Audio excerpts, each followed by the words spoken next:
everyone, we are once again Geeks Not Nerds. I'm Captain Logan. And I'm Eric. And today Eric and I are going to talk about the future of movie theaters. And this is a topic that we have tackled, or at least I tackled with Vince or somebody else years ago. And obviously this is a thing you can do every couple of years or less because we've constantly got kind of new things happening, new developments in things in the movie industry, and it's interesting to speculate because it's really hard to tell the way technology is changing and the way the business is changing. As I like to call them, parking lots. What do you mean? Just because 5 years. Parking lots. Yeah. So Eric's done. He doesn't even have anything else to say. 46 seconds into this video, and he's like, there won't be movie theaters in I think we were on that track, but I think there's a wild card. Okay, well, we'll talk about it. So the main reason I wanted to bring this up this week specifically, Eric, is because of AMC's new top tier Stubbs program. I almost said card, but actually you don't get a card. It's entirely digital. That's nice. And which is really nice. And when I'm doing this, by the way, and I love it, and I'll talk about it a little bit. And at the risk of this just turning into a commercial for AMC, like they have stolen me away from the other theater I was going to because I love this program so much. And it's a theater that is further away. It is a little bit further away. Well, we've got two real close. We've got like 3 or 4 in the area, but there's or I say real close enough to go to. The AMC 20 is almost as close as the one that we go to. Okay.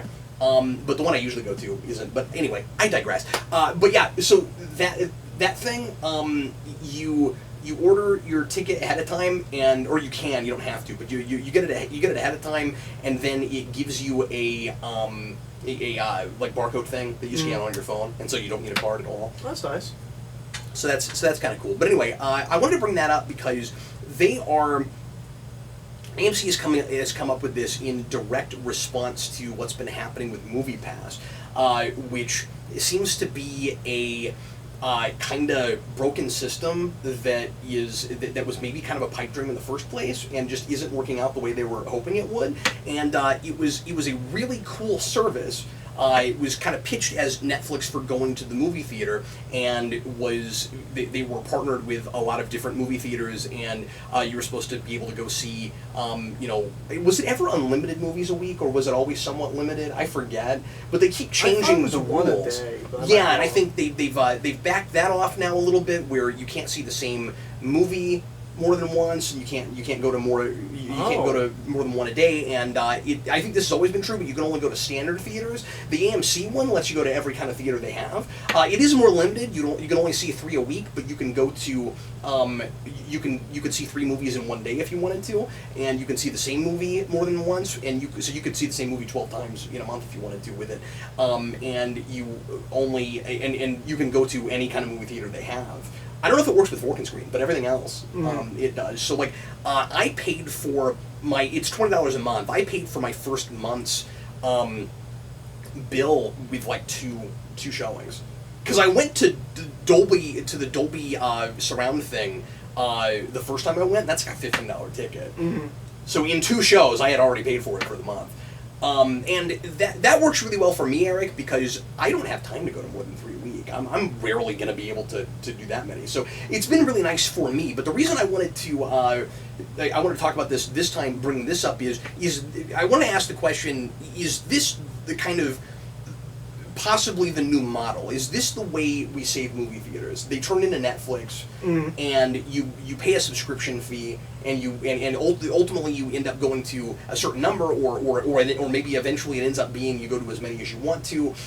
Is that how we get people to keep leaving their house, or is it simply what I think will happen with AMC is I think to compete with that, every theater will have to have that kind of program. But then the question is, does that save theaters, or ultimately do they still kind of end up falling apart down the road? Well, yeah, because the real question is, are they making money by doing that? Yeah. Because theoretically, you're making... If right now every single person switches to that, they have a huge financial drop-off. So they know that won't happen right now. The question is, eventually, will it just become more in vogue, to pay a monthly fee like we do for something like Netflix? And $20 seems like a reasonable monthly fee, and that makes certain amount of sense. Because right now, like the reason it works is because it's not this like impossible to pay back thing like MoviePass ended up being. That was $10 a month, and it's sort of like an insurance company, like not being able to pay out at the end of the day, where you're not going to have enough people that don't use it to its fullest because it's so cheap. You see what I'm saying? And so AMC made it a little bit more expensive. They made it more limited, but they made it but they made it kind of more bang for your buck, and more, or at least for my buck. But more importantly, they made it a thing that was cost effective for them. That I'm pretty sure they're not going to keep jacking with. They're not going to change it all the time.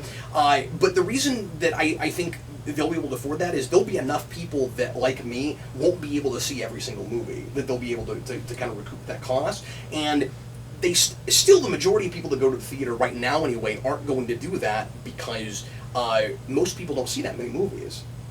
Well, so the big question is, because this is the wild card to me, I think without these kinds of programs, we're looking at maybe 10 more years, and movie theaters are gone. As it is, I mean, I don't know if they would be gone. Or artificially propped up by, like, they will only be showing Disney films. You'd have a lot fewer. Well, I would say you'd have maybe one or two in a large area, and they would be showing like older movies for people who just really like to go see things on a big screen. It'd be like the art house kind of place. Yeah, and they might and they might pay movie companies to show like some big movies, but mostly we would just get to a place where everything came out streaming. Pardon me, and on disc. But I don't know. I mean, the question is, are there still enough people that really want to see movies as they're originally intended? Which is massive, and you see what I'm saying? Yeah. I don't know. I don't know if I agree with you. I don't know if they're gone in 10 years. I just don't think. I just think that they continue to get really expensive, and I think that maybe there end up being fewer theaters in an area. That's what I think happens. So do you know the statistics on this? But I think if you become more expensive, you're going to have less people going. Less, but not zero. Okay. Which is why I say you would have fewer theaters, but they wouldn't just completely go away because there would still be enough of a market for it. You'd have to get a few generations down the road before you had people that didn't have the nostalgia for going to theaters, and even still, the theater experience is not something that you can completely recreate in your house. That's true. It's just impossible. That's true. If people still like seeing things on IMAX, it makes no sense to say that theaters go away completely, because there would be no way to see things that way. Yeah. But I don't think that people would. I don't know that the model of. It's sort of like I keep thinking will change with comics at some point. I don't know if the model of it goes in the theater first and then later you can get your hands on it. I don't know if that sticks around. I think at some point we might get to where we just have a lot of day and day drop, where you can buy it the same day you can go see it in the theater, but people will want that experience regardless of whether or not they're owning it. I would like that because here's the biggest con that's completely out of the theater's hands. Yeah. So what is the number one reason, at least for me, and I think a lot of people, to not go to the movie theater? Everyone else in the movie theater. Yeah, that's right. That is my number one complaint with every movie theater, and that is the advantage of showing it at your house. It does feel like people have gotten ruder. I really hate saying that. It sounds awful, but if you day and date drop, most of those rude people are at home, right? They're watching it on Netflix. Because I do like the theater experience on the screen. I don't like the theater experience around me. Well, you do if people are respectful. Yeah. Like I like watching things with a crowd if people are like being appropriate. Yeah. If we're laughing when you actually thought something was funny. Yeah. As opposed to whatever the doofus next to you said and he just won't stop talking. That sort of thing. Answering their phone. Yeah, exactly. One time a kid throwing up. Could you see this happening? Well, and again, you were going to bring up a statistic, and I interrupted. I'll do that in a second. Okay. Could you see? But you made me think of something. Could you see this happening? Could we get to a point where things come out day and day, and with the price of admission, you also get like a coupon for buying it on the same day, or like half off, Maybe. or something like that. Could we get to the point where you could actually physically purchase the movie at the movie theater when you go see it? Well, do you want to know something weird that you can do, or will be able to do? What's that? In VR, in the Oculus. Yeah. You can go to a movie theater and watch a movie on a big screen. There's no one else in the theater. Yeah, that's right. Sure. No, I've kind of wanted one just to do that because that's kind of cool. But it's not like I would do that instead of going to the movie theater. No, and you'd probably get a headache. I still like that.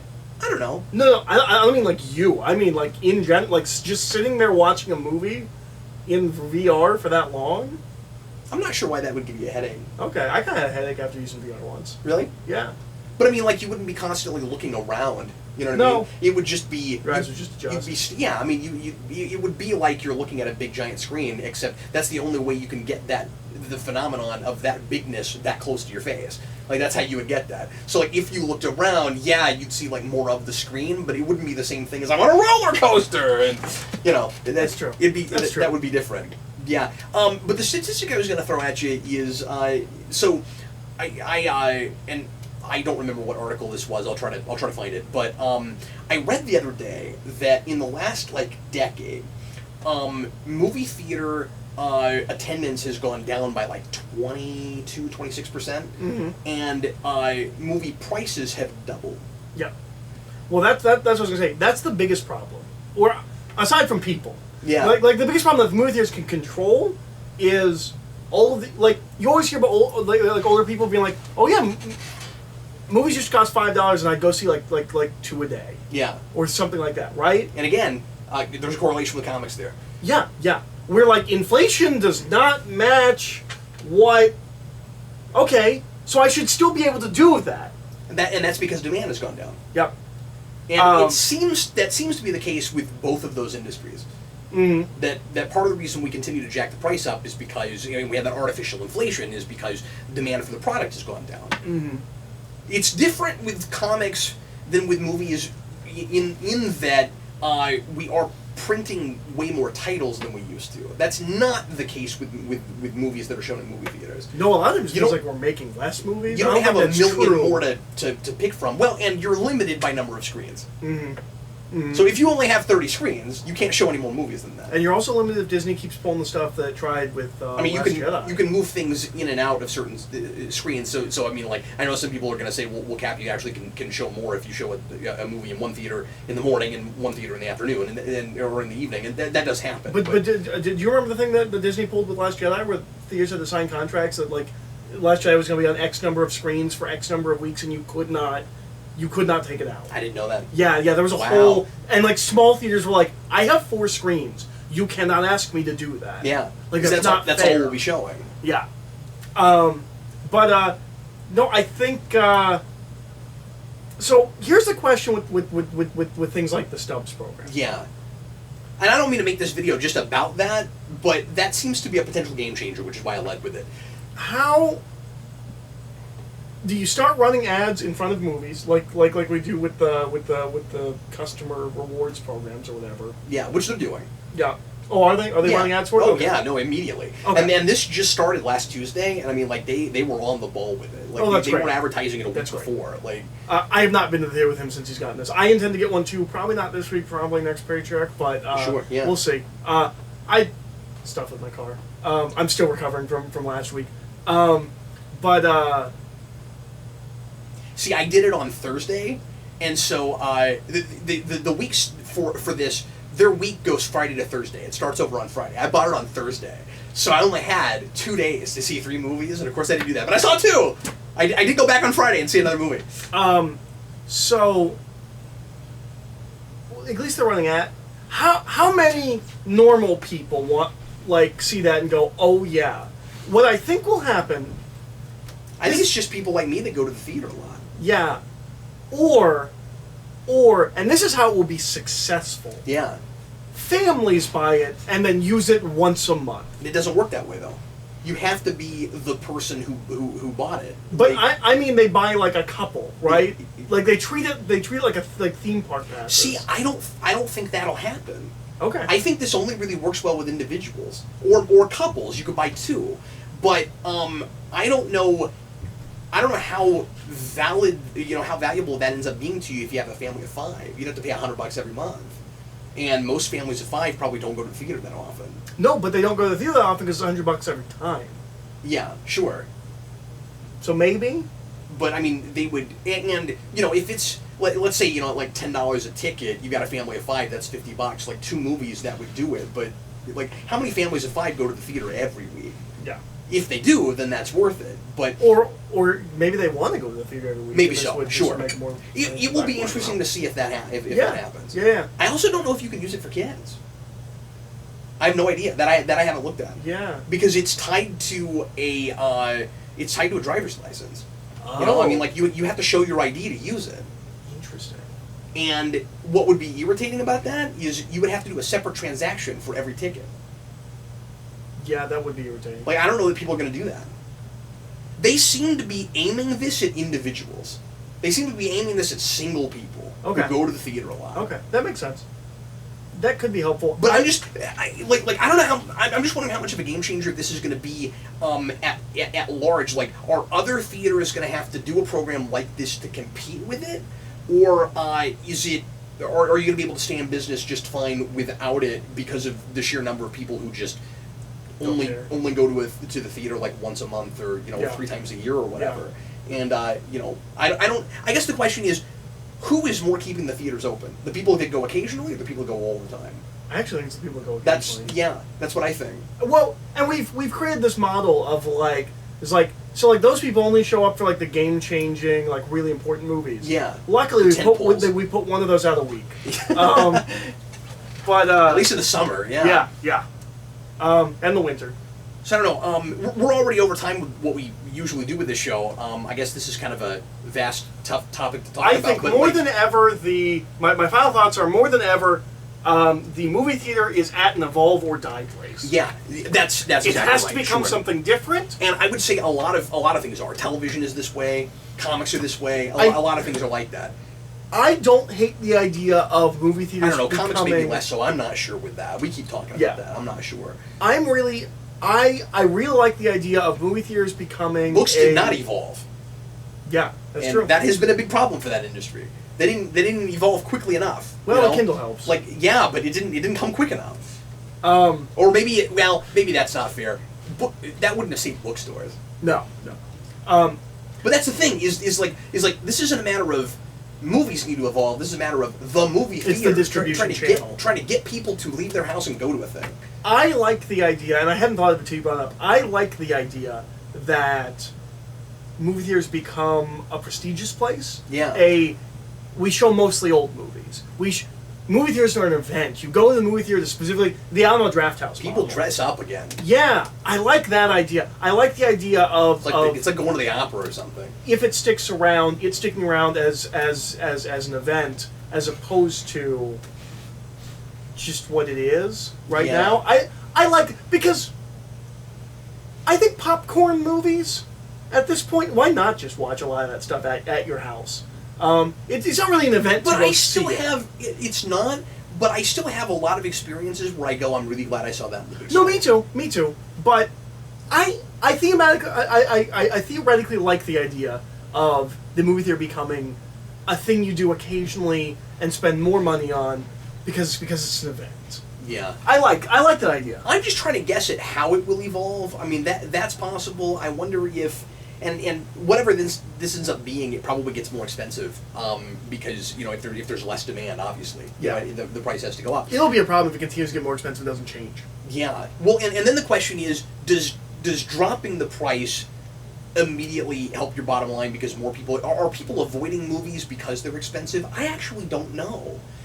I mean, that's actually that's an important question to answer, right? Because we say this again. I keep comparing this to comics, but I keep finding weird similarities to them. We keep saying if only you would have the price of singular comics, maybe more people would buy them. But movie theaters have had to up the price of admission in order to survive because there wasn't enough demand in the first place. And a lot of people I know that love seeing seeing movies in the theater have continued to go no matter what the price is. Mm-hmm. And then saying that, it makes me think that maybe we're wrong and maybe it is those people that more keep the theater open. Maybe you're right. Yeah, I don't know. It's really tough to call. I also but so this is a notion I had. Is it possible that you could get to a place where there are theaters where the whole idea is the only reason you're leaving your house is because you can't see movies you want to see big? Could you get to a place where you bring a group or something and there are options in theaters for which movie you can see as opposed to you go to theaters at particular times? Where like you go with like a group? Yeah. Like I don't know how exactly that would work. Maybe not, I don't know. I'm just thinking of what the demand for the product is. I will say, I think CGI has hurt this a lot. Where like everything looks so samey. Like I'm not saying there's not movies I've been excited to see on screen, but everything looks so samey. It is hard to be exciting. We're like, boy, I'm really glad I saw this big CGI robot on the screen, as opposed to right? Like yeah, less often do I say, oh man, I have to see that on the big screen. More often, I see a movie that I was indifferent toward, and I went, "Oh, I'm glad I did that." Yeah, yeah. But how much more would you have that if everything just released on Netflix or Hulu or whatever? Well, maybe you just wouldn't see them then. Well, I wonder if it could suddenly become popular and kind of in vogue to go the other way, where you see things that you've only gotten to see small, finally big. Yeah, yeah. Which would be that kind of prestigious event thing. Yeah, I wonder. I don't have a real good answer. I don't have a real good prediction about what exactly, except to say that I don't think Eric's right. I don't think 10 years from now we would have no theaters even without the subscription thing. I just think that they would become a little bit more few and far between. Now, what's weird is, out here where we live in Kansas City, the theaters have sprouted up. We've gotten a lot more of them in the last few years, which is really interesting. And I think maybe we just have a big film culture. I mean a big film. I mean, we do have I don't know. Alamo Draft House here. Yeah, and there's Cinetopia opened up. Cinetopia. There's another one that we go to that's a little bit bigger. Maybe that is the AMC. Like it's mostly a normal theater, but then they have like that prestigious side. Like that's AMC. That's the. But AMC. Those are everywhere now. That's the biggest company. Okay. As far as I can tell, that seems to be the biggest, and they have 20, 30 plexes. Nice. But anyway, well, leave us your comments on that and let us know your predictions for what movie theaters end up looking like in the next few years. And in the meantime, Eric and I are going to do rants now. And Eric, what would you like to rant about today, sir? I didn't have a good rant. I don't remember what I wrote You have no good rants? I have no good rants. That's depressing. I always like this part because Eric gets real red in the face. You know, he looks like a cherry bomb's gonna pop. I'm a ranter. Cherry bomb. I've had folks on GNN that are like, I don't know, I don't like to complain about things. Oh, this is actually I guess. And then 2 hours later, we'll be having drinks or something, and they'll complain about something. I'm like, that would have made a great rant. What is wrong with you? I guess this kind of fits the topic. Okay. I'm getting tired of this, and I feel like we've in succession over the past couple months had a couple of these. So you've said many times, trailers are not there to show you what the movie is, it's to get you to go. And I understand that. What I don't like is the growing number of trailers where we release one trailer, and we release the second trailer, and it looks like it's for a completely different movie. I'm not liking this model of like trying to hit all quadrants. So we're like, well, at least this trailer looks like a romance movie, and this trailer looks like a comedy, and this trailer looks like an action movie. Does it feel misleading in some way? Yeah, because I can't get a handle on it. Predator's like this. I've seen 3 trailers for Predator. They look like 3 totally different movies. movies. Looks like 3 totally different movies. One of them is Close Encounters-esque father-son story. Mm-hmm. One of them looks like, kind of what I would expect, like a Shane Blackie kind of jokey soldier film, fighting Predator. And one of them looks like a remake of the first movie, but in like a building. And with a giant predator. Yeah. Giant Predator's weird. I finally did see the Giant Predator. It is. Look, it's a giant trailer. It's a giant predator. Yeah, I don't know about that. But what's weird is he doesn't seem proportionally giant. He just seems like he has long legs. Like his arms aren't. I don't know. Yeah, it's not like Make My Monster Grow. Yeah. Anyways, I don't like this.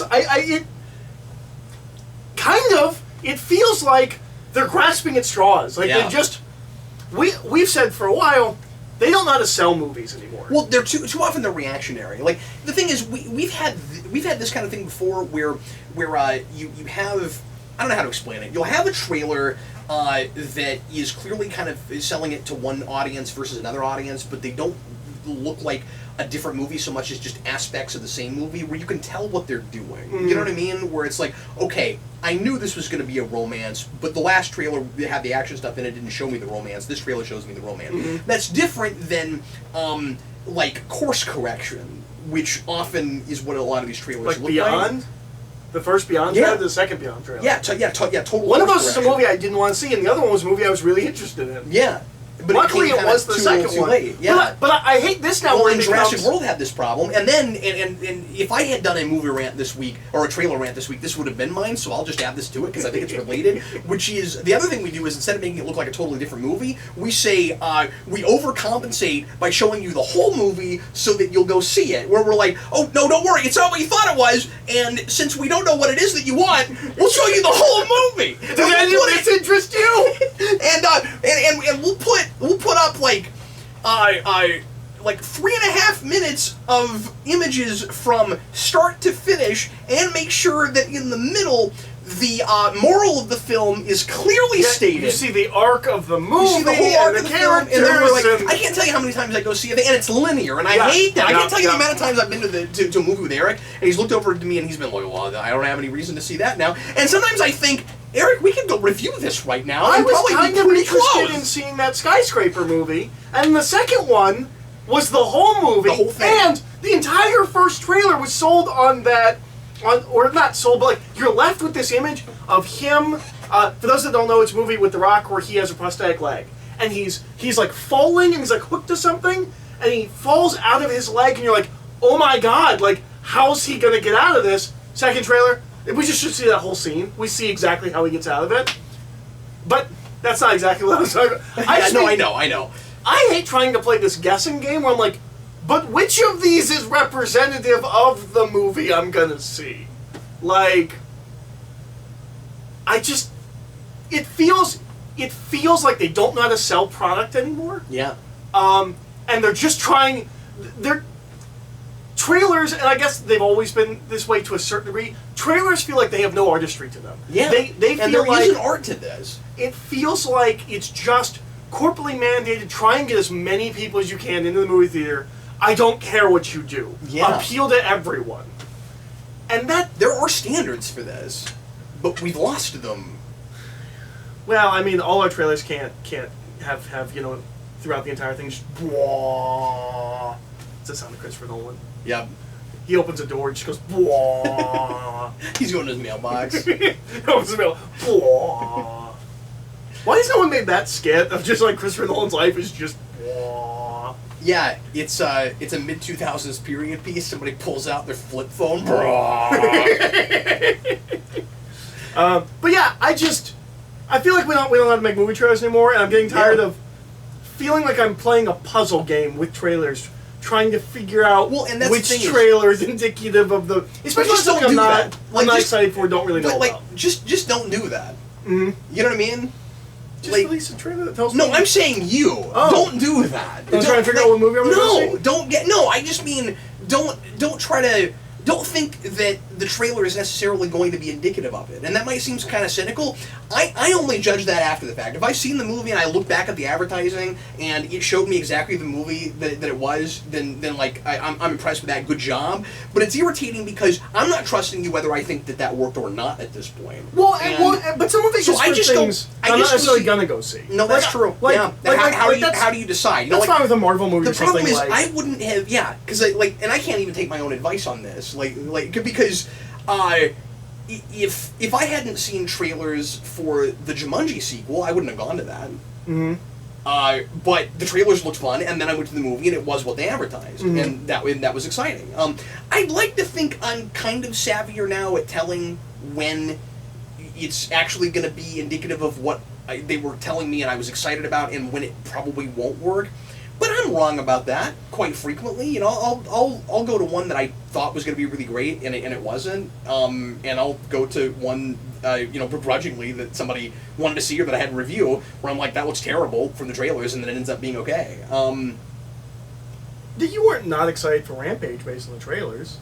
No, but I didn't ultimately like that movie very much. Mm. But then Happy Death Day was exactly what they sold. Yeah. What's your rant?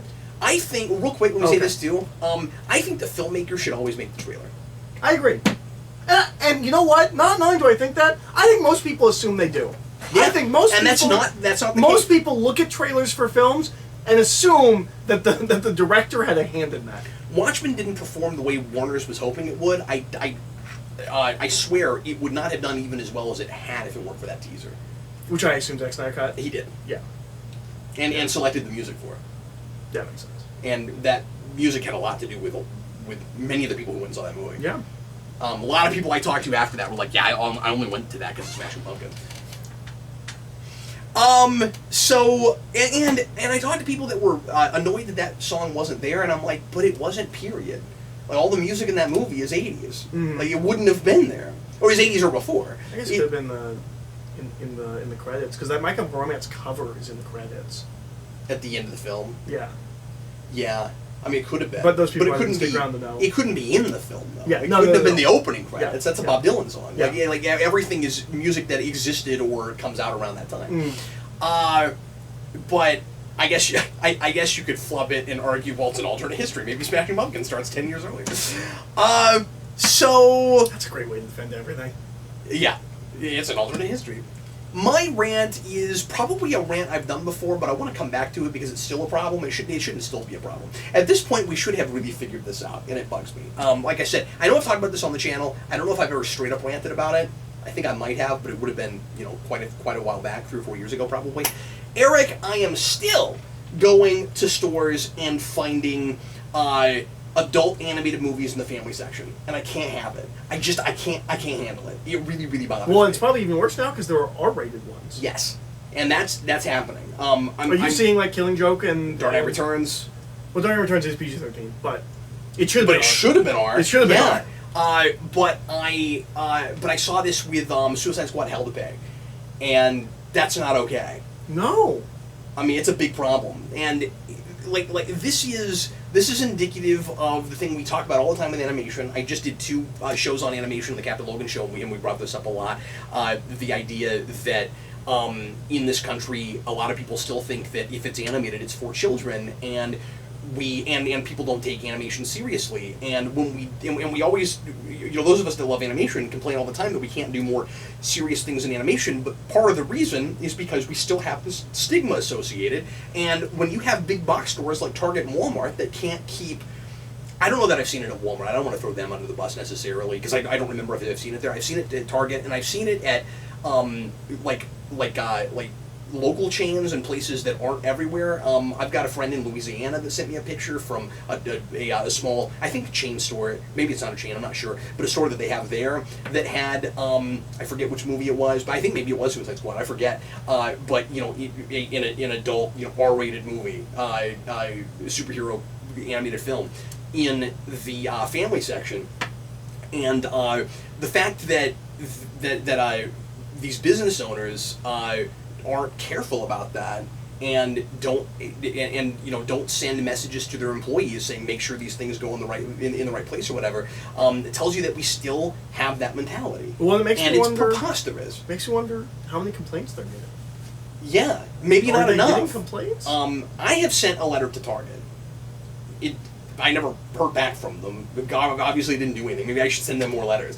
And I don't know, like, maybe folks might think it's silly that I'm so hung up on this, but I think it's a big problem. And because I've complained about this before, and people have said, well, parents should pay attention to labels, and I think that is more fair now that there are R-rated films to the rating system. Yeah, that's true, but if a movie is in the family section in the first place, would you even think to look at a rating?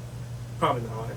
Probably not. And yeah, they should, but a lot of parents haven't gotten the memo yet, and I don't know how, but a lot of parents seem to have not gotten the memo yet that just because it's superhero, especially if it's animated, doesn't mean that it's not for children. And the thing is, still, to this day, a lot more animated movies are going to be for kids than they are for adults. We do put out more for adults now, and we do put out, but even with superhero, more of them are going to be for kids. You have the Lego movies, and you have superhero girls and that kind of stuff. And if you put them right next to each other, adults are just not going to be savvy enough to know. It just looks like more of the same. And if you didn't grow up with superheroes and you didn't keep watching this stuff and you didn't watch it evolve, are you going to notice it as well? Well, and like...